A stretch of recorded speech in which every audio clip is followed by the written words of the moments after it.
Jangan sembarangan menato tubuh. Apalagi kalau masih muda. Pacar Kiki adalah tukang tato. Hari ini, ia memilih gambar mawar. Jarum tato menari di atas kulit putihnya. Pacar Kiki, Lin menatapnya penuh cinta. Tiba-tiba, ia meletakkan jarum tato. Lalu mengambil cutter, dan mengiris jempolnya hingga berdarah. Lin menempelkan darahnya di mawar itu. Aku akan bersamamu selamanya. Kiki menatapnya dengan penuh perasaan. Akhirnya, tato mawar berdarah selesai. Mereka berdua membuat tato pasangan. Dan bersumpah akan bersama selamanya.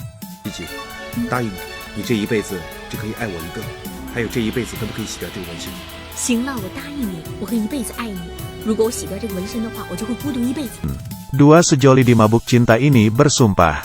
Selamanya tidak akan menghapus tato itu. Lalu, Kiki memutuskan Lin karena ia miskin. Saat Lin datang mencarinya, Kiki malah menghinanya. Kata-kata Kiki yang pedas membuat Lin minder. Lin tidak bisa mengambil kembali hati Kiki. Malamnya ia naik ke atap gedung.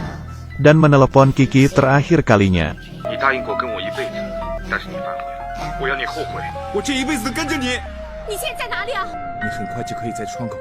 Lin yang bucin ini lompat dari gedung. Kiki yang sedang telepon juga melihatnya. Lin tewas seketika. Kiki panik.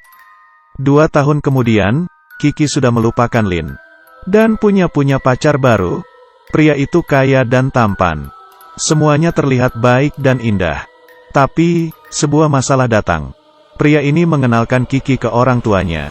Saat membuka jaketnya, mereka melihat tato di lengan Kiki. Mereka tak bicara apapun, tapi keberatan dalam hati.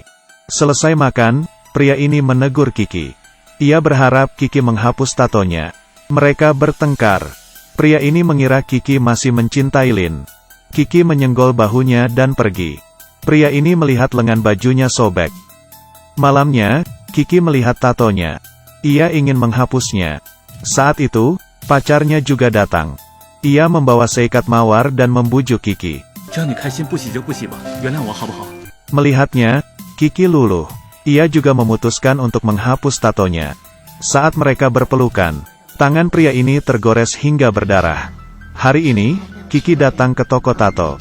Saat suster mensterilkan lengannya, dokter menyiapkan suntikan. Tiba-tiba lengan Kiki mulai berdarah. Darahnya mengucur deras, hingga menetes ke spray. Sulur mawarnya bertambah panjang. Sesampainya di rumah, Kiki kaget.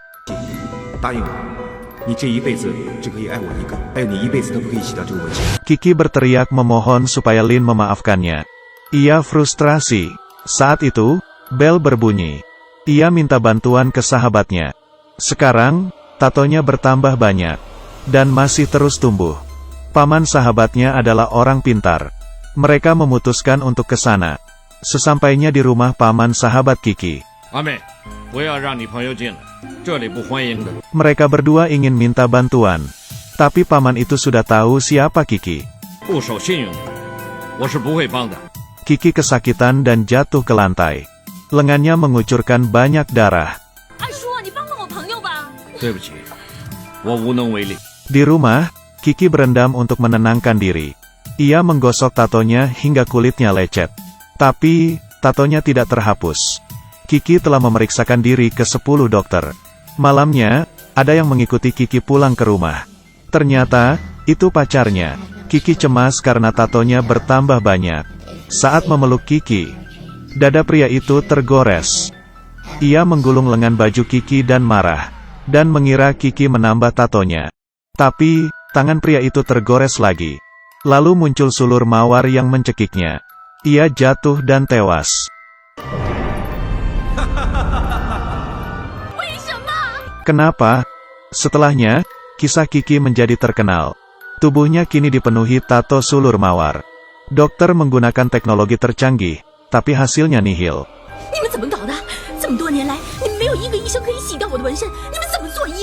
Kini Kiki sudah berumur 50 tahun. Ia tetap menyendiri hingga tua.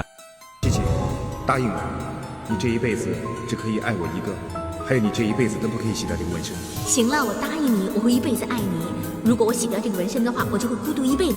Pesan dari cerita ini adalah, kata-katamu harus bisa dipegang dan janji tidak boleh diingkari. Tanpa sadar, Kiki lah yang menggali lubang kuburnya sendiri. Jadi orang jangan terlalu mata duitan. Yang penting pasanganmu mencintaimu dan giat bekerja. Aku Kaki Minyak, terima kasih dan sampai jumpa.